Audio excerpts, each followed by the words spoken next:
Hey guys, welcome to the next tutorial for ethical hacking and penetration testing with Kali Linux. So before I proceed today, what I would be teaching is footprinting and reconnaissance. So before I go ahead deep into what it exactly is, before I go ahead more into letting you know how we can go ahead and use Kali Linux for penetration testing or hacking into some random stuff, I'll teach you how we need to first go ahead with that. So there are a few layers of hacking that you need to know before you can go ahead and hack into any kind of stuff. Let's say it may be a PC or laptop or cell phone PDA or in any company server or anything.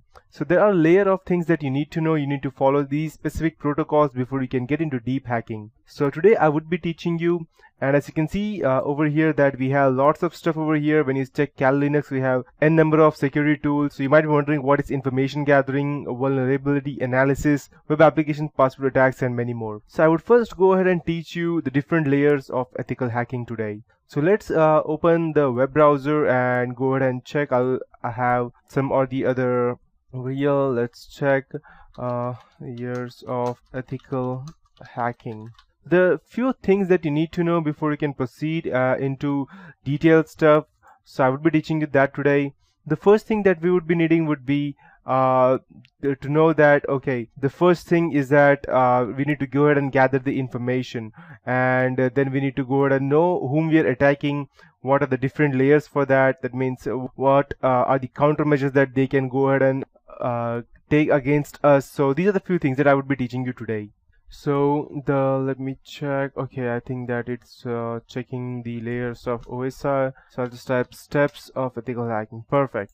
Okay. So these are the things which we'll go through once we go in detail related to ethical hacking. The first step that we would be looking today would be the footprinting, who is NSLOOKUP search engines and social networking sites. After that, scanning and enumeration, that are computer ports, which ports are open, which ports are not, and what would be the application services. Then trojans and backdoors, viruses, and then finally the hacking and exploitation. That would be the buffer overflow, spoofing, or different types of attacks, which includes even DDoS. This is not over here as of now. But yeah, these are things I would be teaching you. So let's take a first look at footprinting. So I'll just go ahead and show you. Let's go ahead and take a look at what are the footprinting tools we have, and after that I will explain it to you what is footprinting.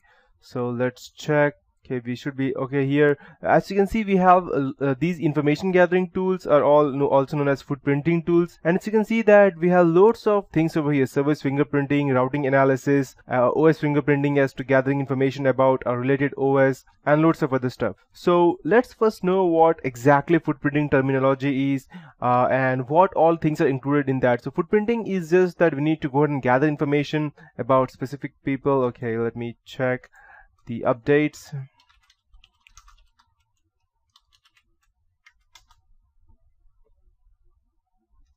By the time it gets updated, let's go ahead and start with the footprinting terminology.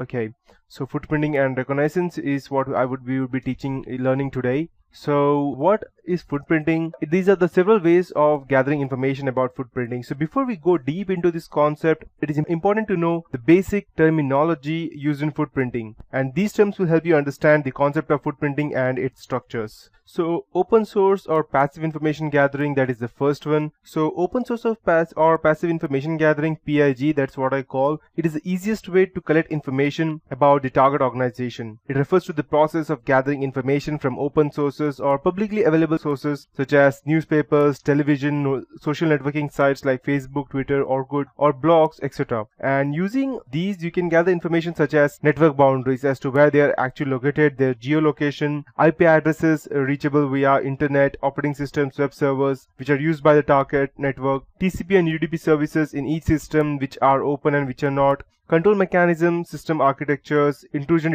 detection systems, and many more. So that is what is included in open source and passive information. After that, we have active information gathering. So in active information gathering, process attackers mainly focus on the employees of the target organization. Attackers try to extract information from the employees by conducting social engineering on site visits or interviews or questionnaires, something similar to that. After that, we have anonymous footprinting. This refers to the process of collecting information from sources anonymously so that your efforts cannot be traced. At this point of time, people normally use Tor browsers, which are mostly famous in anonymous web browsing.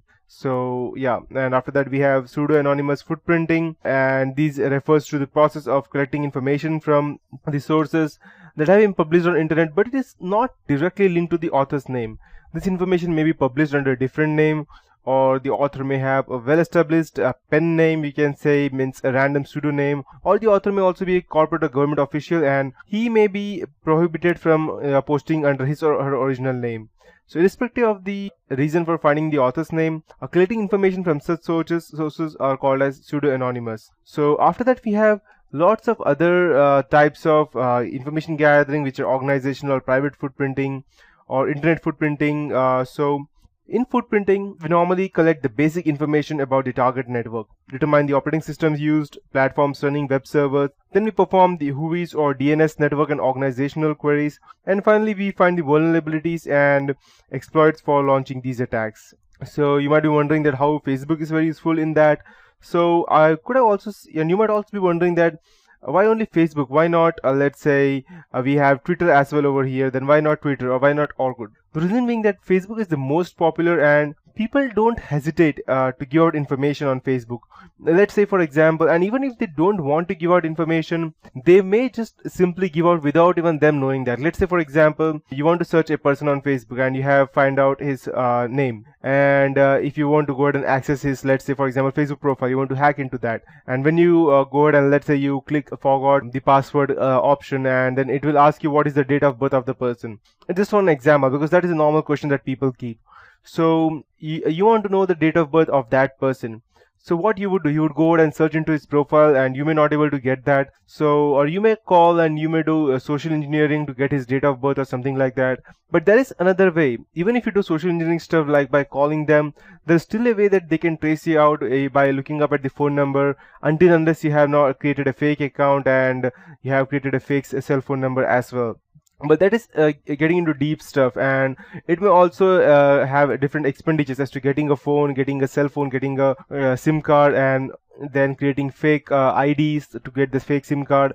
So instead of doing that, why not go ahead and use some just social engineering techniques, such as just guessing and gathering information.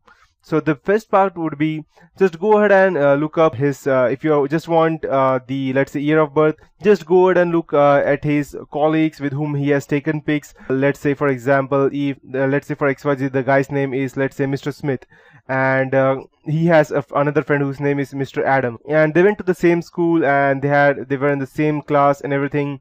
So it's probably that he might be, let's say, for example, Mr. Adam's age is 1989. So the Mr. Smith's age would probably be 1988 or 89 or 90. He won't be much bigger or lesser than that. So you can just go ahead and try all these options out, and you can get at the date of birth. So now you know how you can go ahead and gather such information just by looking at someone's Facebook profile. You don't even want to know who his friends are. Just by looking at his photos that he have uploaded, you can get loads of information. So in security research, Facebook is called as a treasure trove of personally identifiable information. A report by Imperva revealed that users' general information can often include date of birth, home addresses, and sometimes even the mother's maiden name, allowing hackers to access this and other websites and applications created by targeting spear phishing campaigns. In detail, a concept called friend mapping is also there, when an attacker can get further knowledge of a user's friend circle, having access their account, and posing as a trusted friend. They may even cause some mayhem or damage, and these can include transfer of funds and even extortion.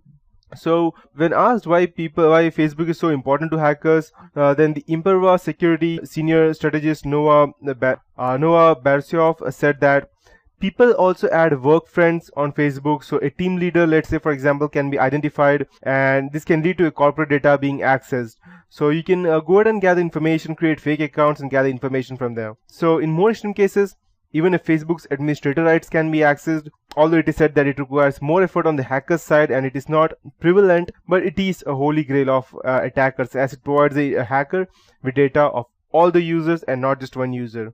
So in protection, it is set out to rule that you need to go ahead and only access the website when you are using the SSL security across the whole website, but that's also not that effective, because people can also do man-in-the-middle attacks, and they can also strip the SSL layer off. So nowadays everything is possible. So these are the ways as to how we can go ahead and get into footprinting.